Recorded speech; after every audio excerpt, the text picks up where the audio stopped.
Bueno, como les había prometido en clase, vamos a trabajar el capítulo 1 del texto de Alicia Camillioni, El saber didáctico. El capítulo 1 es la justificación de la didáctica. Y recuerden, ¿no? Antes de seguir con este video, que esto no reemplaza la lectura detenida del texto, ni mucho menos la posibilidad del compartir lo que vemos en clase o de asistir a clase, sino que este video simplemente es una introducción rápida que intenta ser clara y que los ayuda a organizar, digamos, las ideas fuerzas que recorren ese texto. En el capítulo 1 hay una justificación de la didáctica partiendo de la crítica a 8 supuestos. O sea, Camillioni estructura 8 supuestos, ¿no? Y los va a ir criticando y desmontando y diciendo, bueno, si nosotros creyéramos que esto está bien, la didáctica no sería necesaria. El primer supuesto, el supuesto A, dice que todos sabemos que a lo largo de la historia de la educación se han enseñado en base a diferentes finalidades, ¿no? Que en algún caso perseguían, por así decirlo, el éxito, el rendimiento, los logros, ¿no? Y que estas finalidades que orientaban los sistemas educativos no siempre respetan la libertad y la autonomía de las personas. A ver, el régimen nazi tuvo su sistema educativo y promovía ideas y valores. Si nosotros pensáramos, dice Camillioni criticando este supuesto, que todas las influencias son válidas en relación a las personas, es decir, que todos los sistemas educativos, independientemente de su orientación, son totalmente válidos, la didáctica no sería necesaria. Acá hay una impugnación, si se quiere, a que la didáctica debe necesariamente posicionarse en torno a cuál es la finalidad de ese sistema educativo, digamos, en qué ideas de libertad, para la autonomía, digamos, respeta, digamos, la singularidad de esas personas. Este es el primer supuesto, ¿no? Criticar, ¿no? Que la didáctica tiene que decir algo con respecto a la finalidad del sistema educativo. El segundo supuesto ya va a algo más concreto. Dice, todos sabemos que a lo largo de la historia, ¿no? Se han enseñado de diferentes formas. Y si uno supone que todos los métodos son igualmente válidos, entonces la didáctica no sería necesaria. En particular acá se centra en las formas de enseñar que adoptamos. Y claramente todos los métodos no son igualmente válidos en todos los contextos ni para todos los sujetos.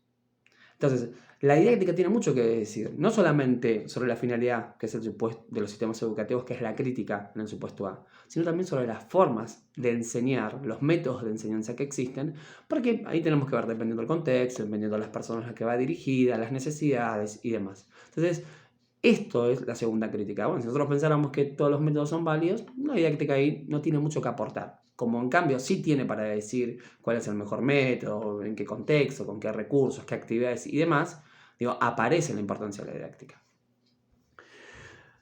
El tercer punto, o el tercer supuesto, el C, es esta idea de que los contenidos que enseñamos en las aulas deben ser enseñados de la misma manera que fueron descubiertos y justificados por la disciplina. Es decir, que el contenido se debe enseñar, por ejemplo, historia de la misma manera que el historiador reconstruyó el pasado, que política se debe enseñar de la misma manera que el politólogo desarrolla un concepto. Y así con cada una de las ciencias sociales o las disciplinas humanas, ¿no? Y ahí, claramente, si nosotros pensáramos que basta con, por ejemplo, dominar el tema y transmitirlo de la misma manera que fue descubierto y justificado, entonces la didáctica no tendría razón de ser, entonces no sería necesaria. En cambio, como una cosa es cómo se investiga, cómo se descubre, y otra cosa, cómo ese saber, digamos, se va a escolarizar, es que la didáctica aparece. Hay algo que se llama, que no lo vamos a ver ahora, transposición didáctica, de ese saber científico a un saber escolarizado.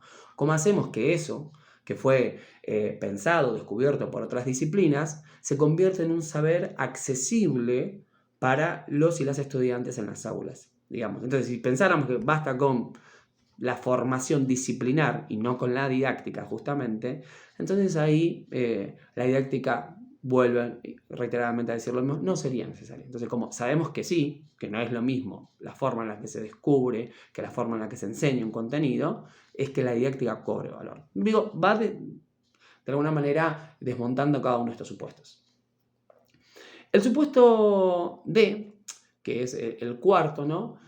Es aquel que va a apuntar a esto de los contenidos que son establecidos, si se quiere, en los diseños curriculares. No lo dice con esas palabras, pero sabemos que todo sistema educativo y en cada época y en cada sociedad se determina qué enseñar, ¿no? Y para qué enseñar. ¿no? Si nosotros pensáramos que eso está bien y que ya las cuestiones curriculares están totalmente saldadas y que es necesario debatirlas, la didáctica no sería necesaria. Pero como las sociedades avanzan, los conocimientos se transforman, las necesidades son cada vez más diversas y complejas, es que nos preguntamos qué es necesario aprender y enseñar hoy en día. Digamos, es lo mismo, ya entrados en casi terminando el primer cuarto del siglo XXI, que las necesidades de, por ejemplo, mitad del siglo XX. O sea, ¿educamos para el mismo tipo de sociedad? Evidentemente no. Y como estas cuestiones no están saldadas, es que la didáctica tiene que decir mucho.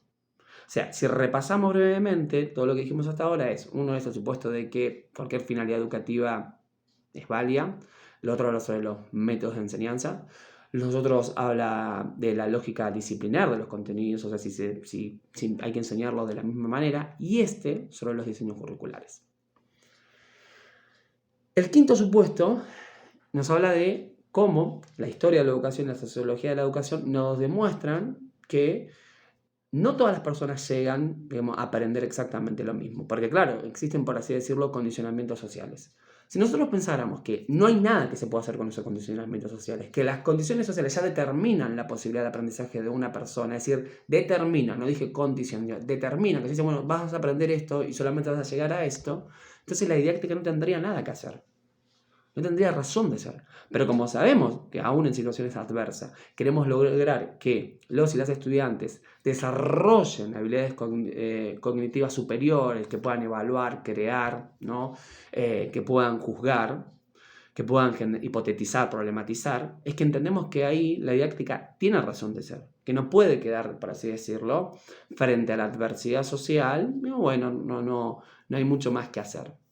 Y el supuesto que le sigue, que es el supuesto F, ¿no? Que es el sexto supuesto, en ese caso ya no hablo sobre los condicionamientos sociales, sino que muchos especialistas afirman que, por así decirlo, las posibilidades de aprender de las personas están determinadas por cuestiones del nacimiento, por cuestiones de la biología. Como que hay unos que serían más aptos y otros menos aptos para aprender. Y si nosotros pensáramos que no podemos hacer más nada, porque ya está una persona determinada, no digo condicionada, determinada por las condiciones biológicas con las cuales han nacido, entonces la didáctica no tendría nada que hacer ahí.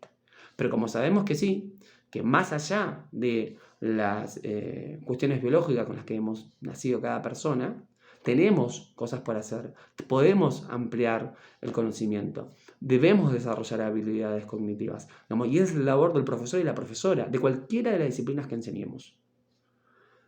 El anteúltimo supuesto es creer que, y en esto es, que la evaluación basta con aplicar lo que está normado. O sea, basta con aplicar lo que, en este caso, en la provincia de Buenos Aires, lo que estaría, en el caso de la escuela secundaria, en lo que dice el régimen académico de la escuela secundaria, o en lo que establece las orientaciones de los diferentes diseños curriculares de la materia. Y con simplemente establecer lo normado, ya estaría la evaluación.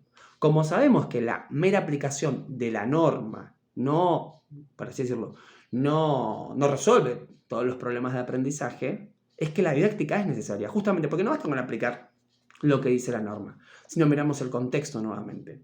Si no vemos, digamos, las limitaciones que tenemos y las demandas también que tenemos dentro de cada aula. Entonces, la simple aplicación de lo que dice la norma en materia de evaluación no basta, digamos, dice Camilleri. Es un supuesto que hay que criticar justamente, porque digo, con eso solo no es suficiente. Y el octavo me parece que es el más importante, porque es aquella idea que critica, ¿no?, de que se nace docente. Es decir, que hay personas que nacen con habilidades y que es suficiente con que sepa comunicar, podríamos decir que sea afable o empático, o bastante creativo y fluido a la hora de expresarse.